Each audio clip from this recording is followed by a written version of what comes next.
Hello बच्चों, let's see the question. The question says, show that the liquid in equilibrium of rest exert normal force on the surface in contact with it. तो question में हमें क्या बोला है? Question में हमें बोला है कि जो लिक्विड है वो क्या है, रेस्ट पे है, ठीक है, और एग्जैक्ट कर रहा है क्या, normal forces on the surface in contact with it. इस क्वेश्चन का की कॉन्सेप्ट क्या होगा? की कॉन्सेप्ट इस क्वेश्चन का की कॉन्सेप्ट बेसिकली हम डायग्राम से समझते हैं, ठीक है। लेट अस कंसीडर कि मेरे पास कोई टैंक है, ठीक है। लेट अस कंसीडर कि ये मेरे पास कोई ऐसा कोई टैंक है, ठीक है। और इसमें मैंने क्या रखा है, इसमें मैंने कोई लिक्विड रखा है, ठीक है। मेनली हम वाटर ही मानते हैं, ठीक है। इसमें मैंने क्या स्टोर किया, मैंने इसमें वाटर स्टोर किया।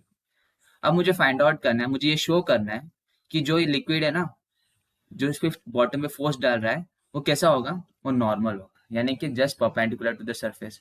अब ये मुझे अगर ये शो करना है तो लेट अस कंसीडर, मैं मान लेता हूँ, सिर्फ मैंने माना है, ठीक है, कि ये जो फोर्स नॉर्मल फोर्स दे रहा होगा, ठीक है, ये कुछ इस तरह से ऊपर की तरफ, ठीक है।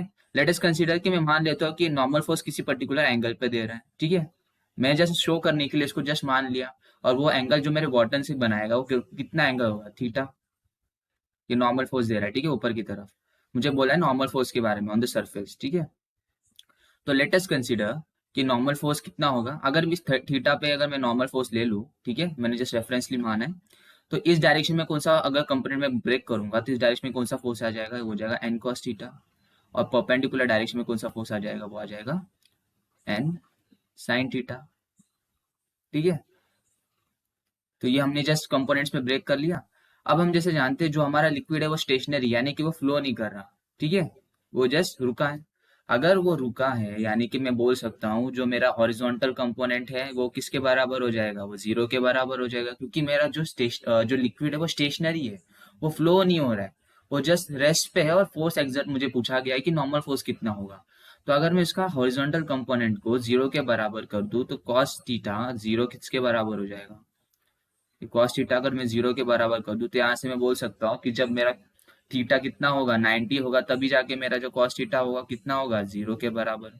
यानी कि यहाँ से मैं शो कर सकता हूँ कि जो मेरा एंगल फॉर्म कर रहा है ये बेस के साथ, मेरा नॉर्मल फोर्स जो एग्जर्ट कर रहा है वाटर, ठीक है, वो कितना होगा, 90 डिग्री के बराबर होगा, यानी कि परपेंडिकुलर टू द सरफेस। और यही हमें बोला था कि शो करने के लिए, ठीक है। Hope you understand this question. Best of luck. Thank you.